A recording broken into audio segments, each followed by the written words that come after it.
today's video, we're going to go over the essential toolkit to improving your balance and your walking confidence. Now, the road to improving balance and walking confidence isn't really a one-size-fits-all. It's really not even a one-size-fits-most. There's a variety of factors that go into choosing the best exercises, and they really depend on your specific goals, where in the balance system you might have some of your main issues, and there could be a variety of factors that go into making that decision. But by the end of this video, I don't want you to get overwhelmed by that. By the end of this video, you are going to have enough information to choose the best tools to meet you exactly where you're at in your recovery, so that you're not wasting a lot of money on unnecessary tools and you're spending your money on the most appropriate tools for you.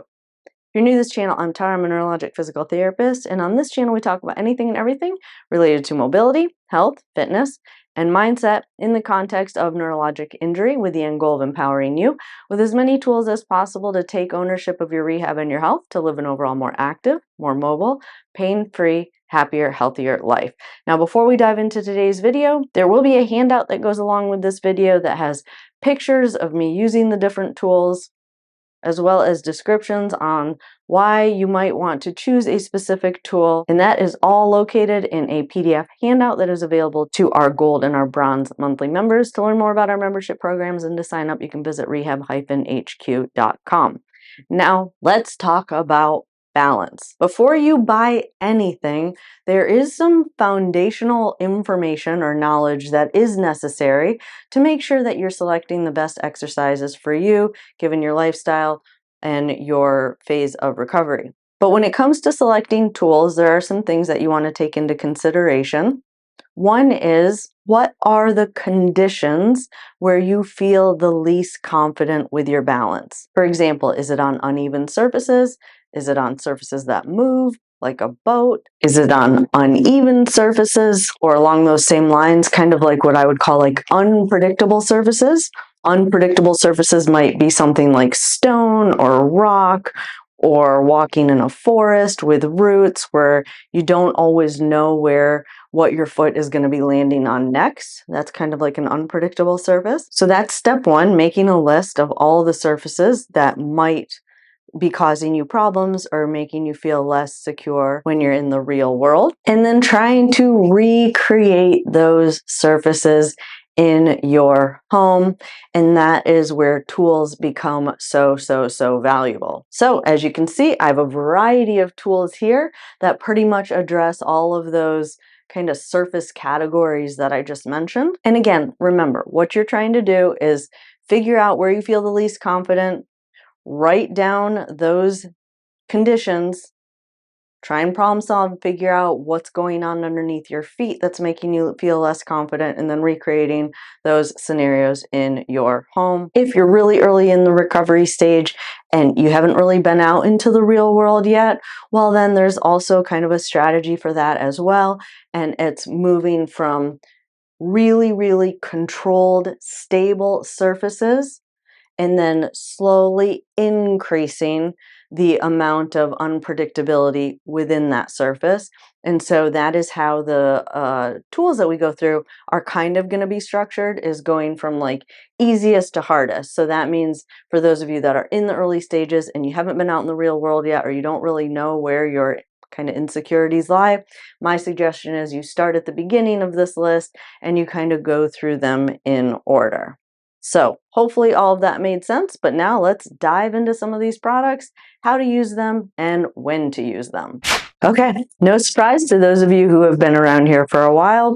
Of course, once you get comfortable on a firm, solid surface, the next step would be to move to a softer surface. Gives a little bit more kind of unpredictability, but really the more important factor is that it decreases the speed kind of at which signals can get to your brain when you're off balance. So just to review for a lot of you, like the definition of balance is kind of keeping your center of gravity, which is your body, within your base of support, or when your center of gravity moves outside your base of support, being able to quickly get it back within your base of support. And one of the kind of balance systems that we use are sensors in our feet. Those sensors pick up on little adjustments or weight shifts, and then our body almost instantaneously will react to that sensor input disruption, if that makes sense. So what foam does is it kind of decreases that sensory information.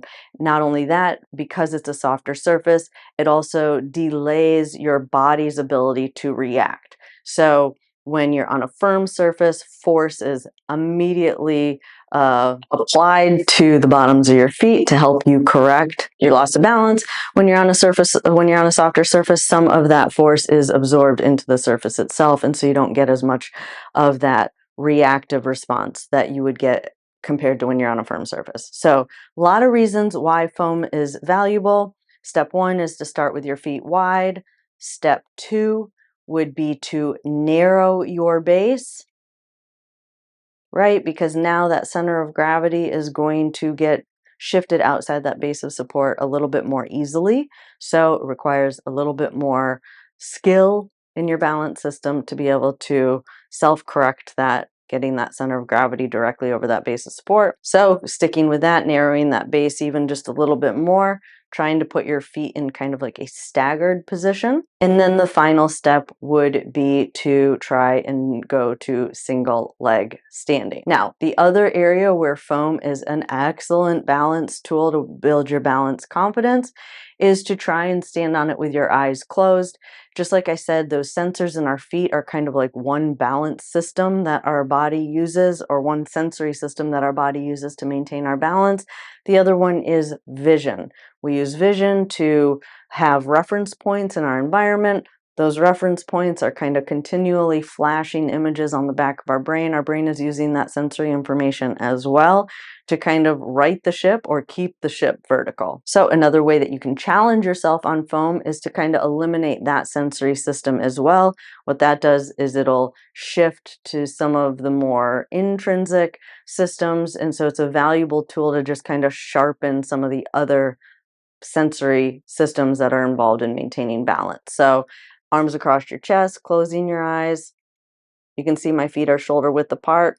And then again, you can go through the same sequence, move your feet so that they're closer together. That makes it a little bit more challenging. Your body has to work a little bit harder through the other sensory systems to maintain your body vertical and maintain your center of gravity within your base of support. So just another way to use that foam. The other way that you can do that is with head movement. So that also kind of disrupts that visual input that your brain is getting and trying to use to keep you vertical. So just head movement side to side, up and down. That's another way that you could use that foam. And then if you wanted to, you could add a little arm movement. Okay, again, that adds a little bit of perturbance. It kind of challenges your body through out to those, what we call those limits of stability. So by reaching over to one side, you're kind of getting right on the edge of that cliff. And can you get to the edge without falling off the cliff? So adding like an arm movement can kind of work that as well, which is extremely valuable to building your balance and your walking confidence. All right. My next favorite tool is a balance beam. Anything that is narrow and raised a little bit off the ground. What this is going to really work on is it almost forces you to maintain a narrow base or kind of walk in that tandem stepping, that toe to heel. I do find that it's much different than walking on a line. So just walking on a line on the ground, you don't really have to commit. Anytime I work with a patient, once you raise them off the ground, you really have to commit to setting that foot directly in front. So I don't think a line works as well as having something that's raised off of the ground a little bit. This beam works really, really well in doing that. So just walking toe to heel, forcing yourself to kind of walk within that narrow base. Also, it adds a little bit of kind of forced anxiety because you are a little bit higher and you know you just can't kind of set your foot down off to the side as easily. So I have found that it is a whole different world by just raising up that 2 inches off the ground. So that is why this also made the list in my list of tools to improve your balance and your walking confidence.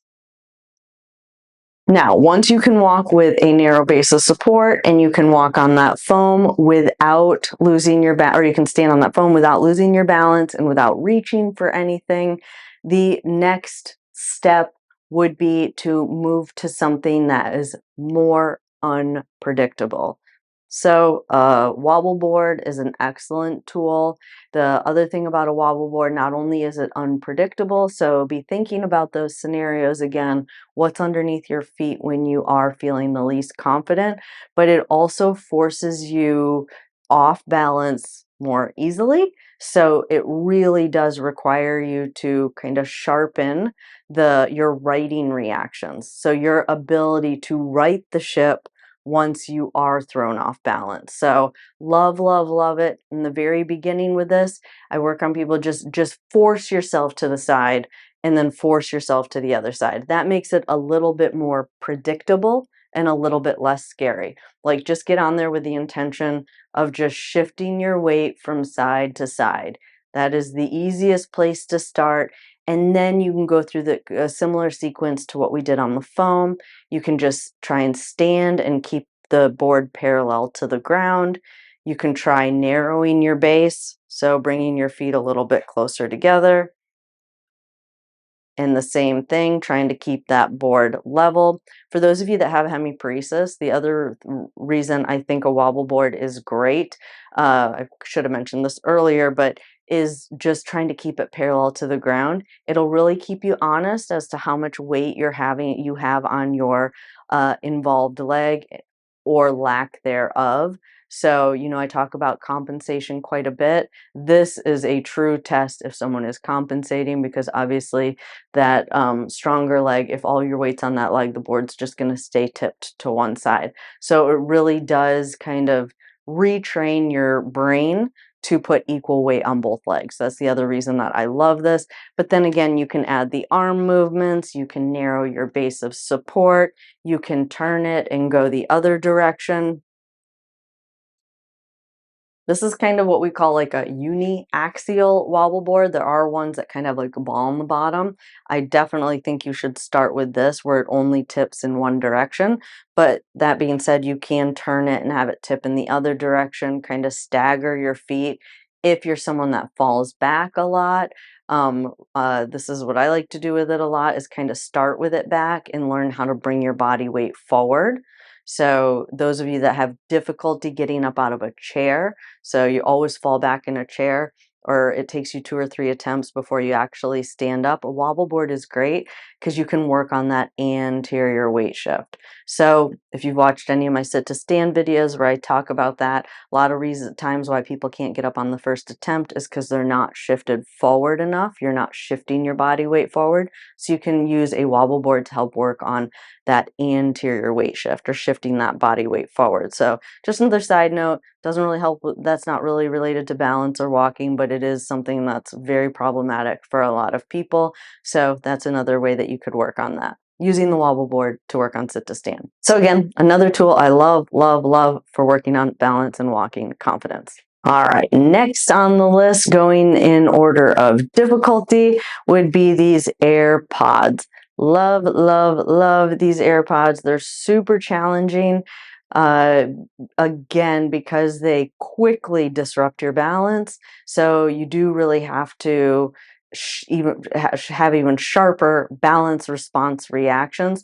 One of our balance response reactions are our ankles. So I know I've talked about this in other videos, but when it comes to things like this, it is good to kind of go through the explanation again as to why some people think I'm crazy when I have them stand on something like this. And it is important to understand why. So when we are trying to correct our balance, when we lose our balance, we have hip strategies. So if we get bumped a little bit off balance, we use our hips to kind of bring our center of mass back within our base of support. When that isn't enough, our ankles will kick in.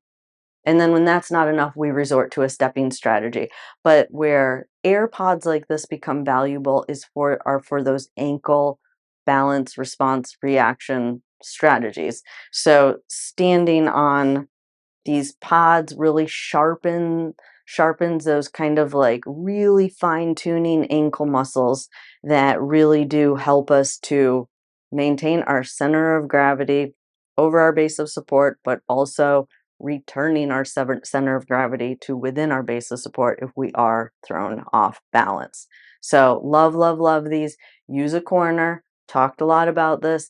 If your ankles are going real crazy, sometimes if you just hold on to something for like 30 seconds, that'll calm down. Everyone's ankles do that at the beginning. It's kind of just like your body's like trying to figure out what is this really unstable surface that you have me on. It's still trying to kind of adjust. So it's either overcorrecting or undercorrecting.